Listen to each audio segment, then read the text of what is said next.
Guinea-nomics, when a guinea pig talks to you about economics. And the math that goes with it. Hi there, I'm a guinea pig, and I made some graphs to show you the effects of diminishing marginal utility on how we decide whether we want to make a trade. They look like this. So we can look at maybe this one first.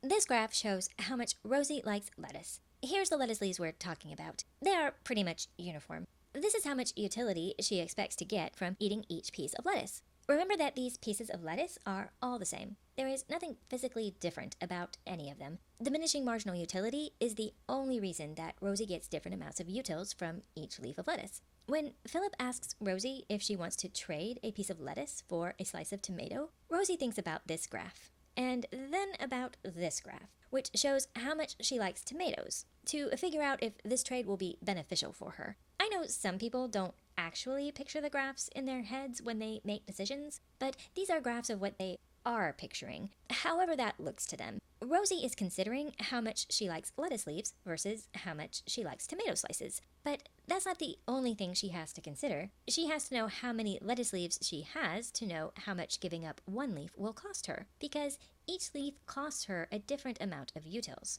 In our video on the math of the mutually beneficial trade, although we didn't specify this directly, we were looking at a situation where Rosie just had one piece of lettuce. She didn't have any tomato slices. So in that video, Rosie compared how much she likes having one piece of lettuce plus 0 tomatoes to how much she might like to have one slice of tomato plus 0 lettuce.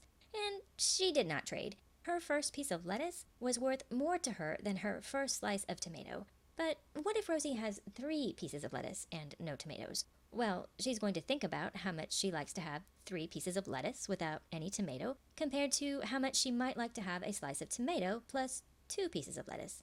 Now, she is going to trade. She gets more utils from her first slice of tomato than from her third piece of lettuce. Trading increases her total utility. There's nothing physically different about the leaf of lettuce that she is giving up, or the slice of tomato that she is getting in these two scenarios. What's different is the starting point. When Rosie starts with more lettuce, giving up her third leaf of lettuce does not cost her as many utils as giving up her only leaf of lettuce. To the outside world, it just looks like this trade costs Rosie 1 lettuce leaf, but to Rosie, giving up her only leaf of lettuce actually costs her just over twice as many utils as giving up her third leaf of lettuce. And the same thing is true of the tomato slices. If Rosie already has 1 tomato slice when Philip offers to trade with her, then what she is getting is not just a slice of tomato, it is a second slice of tomato. And for Rosie, a second slice of tomato would only be worth a 4th leaf of lettuce. These graphs help us see why people are most likely to hold on to the things they don't have a lot of, and be more willing to trade the things they have in abundance. Because of diminishing marginal utility, they get most of the value they receive from something out of the first X number of units, and less value as more units are added. So far, our examples have centered around using things for personal consumption. We have been graphing how much utility Rosie or Philip expects to get from consuming these vegetables themselves. But once we set up a market system where Rosie and Philip are able to trade these vegetables more generally with other people who might want them, we create a second way to value these vegetables, as assets, or things that are valuable because they can be traded.